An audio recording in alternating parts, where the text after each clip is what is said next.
Hello friends, नमस्कार। एक बार फिर स्वागत है आपका हमारे YouTube channel GS exam solution में। दोस्तों, इस चैनल के माध्यम से आपको यूपी त्रिपल पेट एग्जाम प्रिपरेशन 2022 हिस्ट्री मध्यकालीन भारत का इतिहास से टॉप 25 क्वेश्चन को देखेंगे, जो बहुत ही महत्वपूर्ण होने वाले हैं आपके एग्जाम के लिए। तो दोस्तों, ये सारे क्वेश्चन इंपॉर्टेंट और सिलेक्टेड हैं, तो चैनल को सब्सक्राइब कर देंगे और क्वेश्चन को सॉल्व करेंगे।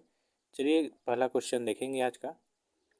पहला क्वेश्चन है दोस्तों कि भारत में डाक प्रथा का प्रचलन किस शासक ने किया था। आपके सामने ऑप्शन ए है शेरशाह सूरी, बी है बाबर, सी है अकबर और डी है फिरोज शाह तुगलक। तो दोस्तों, जो प्रश्न पूछा है कि भारत में डाक प्रथा का प्रचलन किस शासक ने किया था, तो सबसे पहले डाक प्रथा का प्रचलन जो है शेरशाह सूरी ने किया था। तो इस तरह से विकल्प ए आपका क्या हो जाएगा, राइट हो जाएगा। ठीक है, विकल्प ए आपका सही होगा।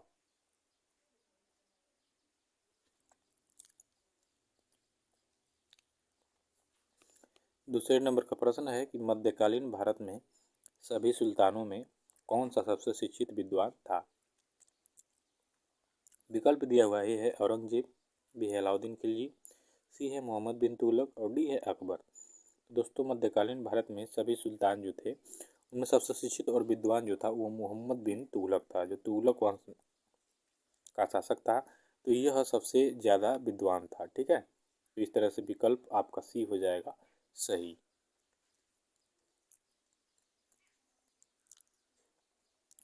तीसरे नंबर का प्रश्न है कि अफ्रीकी यात्री इब्न बतूता किसके शासनकाल में भारत आया था।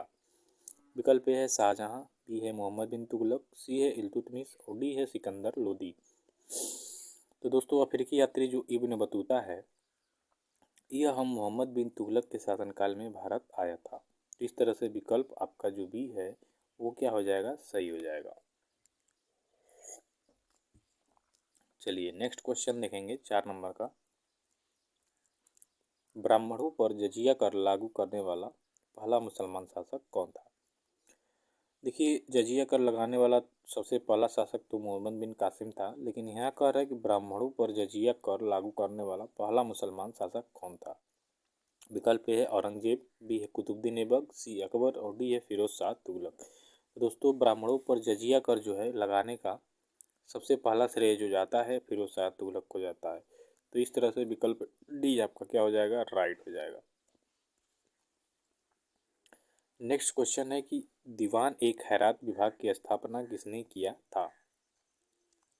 दीवान ए खैरात, इसके तहत विधवा औरतें जो थी या जो लड़कियां थीं जिनकी आर्थिक स्थिति ठीक नहीं थी, उनकी शादी उदी के लिए दीवान ए खैरात विभाग की स्थापना की गई थी। तो इसका स्थापना करने वाला कौन था दोस्तों। विकल्प ए है फिरोज शाह तुगलक, बी है अकबर, सी है बलबन और डी है शेरशाह सूरी। तो दीवान ए खैरात दोस्तों, इसका जो स्थापना है फिरोज शाह तुगलक ने किया था। तो इस तरह से आपका विकल्प ए हो जाएगा राइट। छठे नंबर का प्रश्न है कि सल्तनत कालीन सुल्तानों के शासनकाल में सबसे अधिक दासों की संख्या किसके शासनकाल में थी। एक बार ध्यान से क्वेश्चन देखिए, सल्तनत कालीन सुल्तानों के शासनकाल में सबसे अधिक दासों की संख्या किसके शासनकाल में थी। विकल्प दिया हुआ है, ये है अकबर, बी है अलाउद्दीन खिलजी, सी है फिरोज शाह तुगलक और डी है कुतुबुद्दीन ऐबक। तो बात करेंगे दोस्तों अगर जो कि सल्तनत कालीन सुल्तान में सबसे अधिक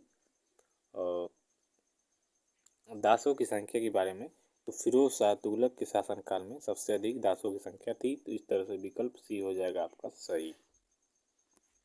चलिए, 7वें नंबर का प्रश्न है दोस्तों कि सैयद वंश का संस्थापक कौन था। सैयद वंश का संस्थापक कौन था, 7वें नंबर का प्रश्न है।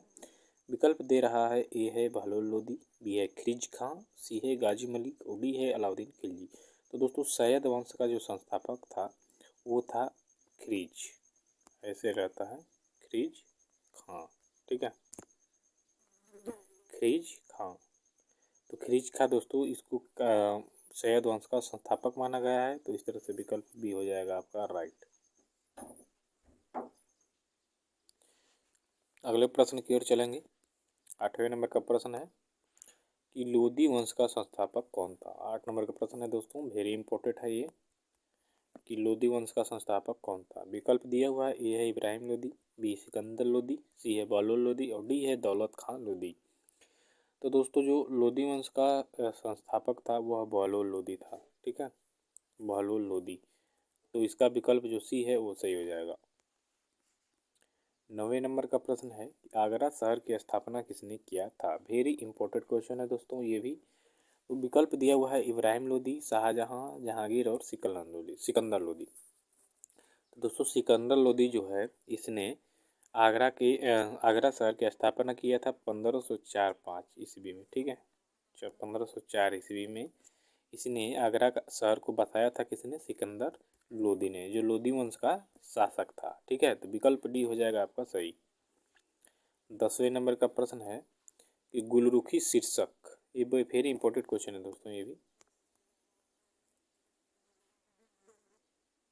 क्वेश्चन है, गुलरुखी शीर्षक से फारसी कविताएं लिखने वाला सुल्तान कौन था। विकल्प दिया हुआ है, ये है सिकंदर लोदी, बी है हुमायूं, सी है औरंगजेब और डी है बलबन। तो दोस्तों सिकंदर लोदी जो था यह गुलरुखी शीर्षक से फारसी में कविताएं लिखा करता था। तो इस तरह से गुलरुखी शीर्षक से जो फारसी कविताएं लिखने का श्रेय प्राप्त है वो सिकंदर लोदी को प्राप्त है। तो इस तरह से विकल्प ई आपका क्या होगा, राइट होगा।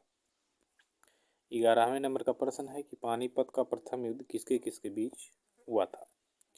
विकल्प दिया हुआ है बाबर और राणा सांगा के साथ, बाबर और इब्राहिम लोदी के साथ, बाबर और हेमू के साथ, बाबर और चंदेरी राय के साथ।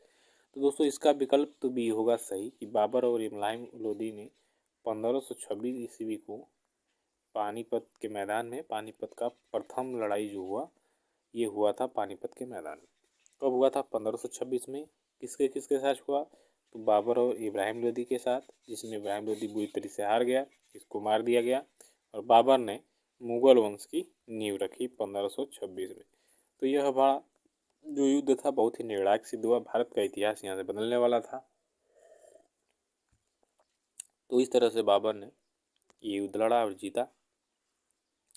12वें नंबर का प्रश्न है दोस्तों, सल्तनत काल में मंत्री परिषद को क्या कहा जाता था। विकल्प दिया हुआ है बार खास, बार आजम, मजलिस खलवत और मजलिस खास। तो दोस्तों सल्तनत काल में मंत्री परिषद को जो था वो बोला जाता था मजलिस खास। तो इस तरह से विकल्प डी आपका क्या होगा, सही होगा। मजलिस खास जो है सल्तनत काल में मंत्री परिषद को कहा जाता था। चलिए 13वें नंबर का प्रश्न मित्रों कि सल्तनत काल में धर्म विभाग एवं दान विभाग का प्रमुख कौन होता था। विकल्प ए है सदर उस सुदूर, बी है खजीन, सी है मजमुआदार और डी है दीवाने खैरात। तो सल्तनत काल में जो धर्म विभाग और दान विभाग था इसका प्रमुख सदर उस सुदूर होता था। ठीक है, कौन होता था? सदर उस सुदूर। तो विकल्प ए क्या होगा आपका, सही होगा। 14 नंबर का प्रश्न है इक्ता प्रथा को समाप्त किसने किया था। विकल्प ए है फिरोज शाह तुगलक, बी है अलाउद्दीन खिलजी, सी है बलबन, डी है रजिया सुल्तान। तो इक्ता प्रथा को समाप्त करने का श्रेय जो है अलाउद्दीन खिलजी को जाता है। ठीक है, तो अलाउद्दीन खिलजी को इक्ता प्रथा को समाप्त किया था अलाउद्दीन खिलजी ने। विकल्प भी सही होगा। चलिए 15वें नंबर का प्रश्न है दोस्तों, इक्ता प्रथा को दोबारा शुरुआत करने वाला शासक कौन था। यानी इक्ता प्रथा को समाप्त किया था अलाउद्दीन खिलजी ने, उसको दोबारा शुरू करने वाला शासक कौन था। विकल्प ए है मोहम्मद बिन तुगलक, बी है इल्तुतमिश, सी है फिरोज शाह तुगलक और डी है बहलोल लोदी। तो दोस्तों इक्ता प्रथा जो था इसका दोबारा शुरू करने का श्रेय जो जाता है फिरोज शाह तुगलक को जाता है। तो विकल्प बी आपका क्या होगा, ये हो जाएगा सही। चलिए 16 नंबर का जो प्रश्न है कि सल्तनत काल में अंतर्राष्ट्रीय बंदरगाह के रूप में कौन प्रसिद्ध था। विकल्प ए है गुजरात, बी है महाराष्ट्र, सी है कोच्चि और डी है केरल। तो दोस्तों सल्तनत काल में अंतर्राष्ट्रीय बंदरगाह के रूप में जो देवल है, देवल जो था यह प्रसिद्ध था। तो विकल्प डी हो जाएगा आपका राइट आंसर।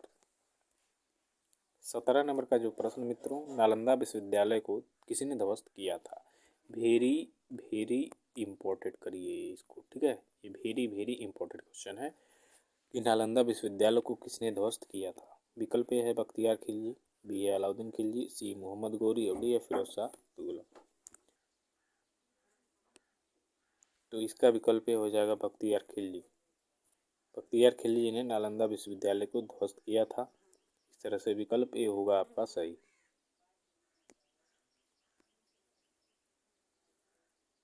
18 नंबर का प्रश्न है कि टोपी सीकर अपना जीवन निर्वाह करने वाला शासक कौन था। विकल्प ए है बलबन, बी है नसीरुद्दीन शाह, सी है इल्तुतमिश और डी है आराम शाह। तो टोपी सीकर अपना जीवन निर्वाह करने वाला जो शासक था दोस्तों नासिरुद्दीन महमूद, इसी को कहा जाता है। ठीक है, नासिरुद्दीन महमूद यह टोपी सीकर अपना जीवन निर्वाह करने वाला शासक था। तो इस तरह से विकल्प बी हो जाएगा आपका सही। 19 नंबर का प्रश्न है, वेरी इंपॉर्टेंट क्वेश्चन। बाबरनामा के रचयिता कौन है। विकल्प ए है बाबर, बी है अब्दुल रहीम खान खाना, सी अबुल फजल और डी है गुलबदन बेगम। दोस्तों बाबरनामा का रचयिता खुद बाबर ही था। तो इस तरह से विकल्प ए होगा आपका राइट। और 20 नंबर का प्रश्न है कि बाबर का उत्तराधिकारी कौन था, यानी बाबर के मरने के बाद उसका अगला शासक कौन बना। विकल्प ए है अकबर, बी है शेरशाह, सी हुमायूं और डी है जहांगीर। तो दोस्तों बाबर का जो उत्तराधिकारी था वो हुमायूं हुआ, जो 1530 में सुल्तान के गद्दी पे बैठा और 1540 में ये चौसा का युद्ध और बेलग्राम का युद्ध हार गया। तो शेरशाह शुरू से तो ये 10-12-14 सालों तक ये निर्वासित रहा। उसके बाद 1555-56 में इसने दोबारा से सत्ता हासिल 54 में हासिल किया। और 54 में 55-56 में मर जाता, 54-55 में शायद मर जाता है। ठीक है, तो इस तरह से विकल्प सी हो जाएगा सही, अकबर इसके बाद शासक बनेगा। 21 नंबर का प्रश्न है, देखिए यहाँ पे चौसा का युद्ध कब हुआ था। तो चौसा का युद्ध जो था दोस्तों 1539 ईस्वी में शेरशाह सूरी और हुमायूं के बीच हुआ था।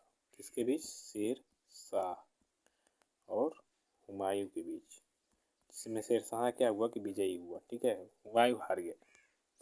चलिए 22 नंबर का प्रश्न है, बेलग्राम या कन्नौज का युद्ध कब हुआ था। ये 1540 में हुआ था, वही शेरशाह सूरी और हुमायूं के बीच हुआ था, जिसमें शेरशाह फिर से विजयी हुआ और यहीं से हुमायूं को भगा दिया। ठीक है, तो भाग के अफगानिस्तान, इराक, ईरान कुल घूमा, उसके बाद फिर से आकर सत्ता पे काबिज हुआ। तो 1540 में बेलग्राम का युद्ध हुआ था। तो इस तरह से विकल्प आपका ये हो जाएगा सही। ये भी वेरी इंपॉर्टेंट क्वेश्चन है।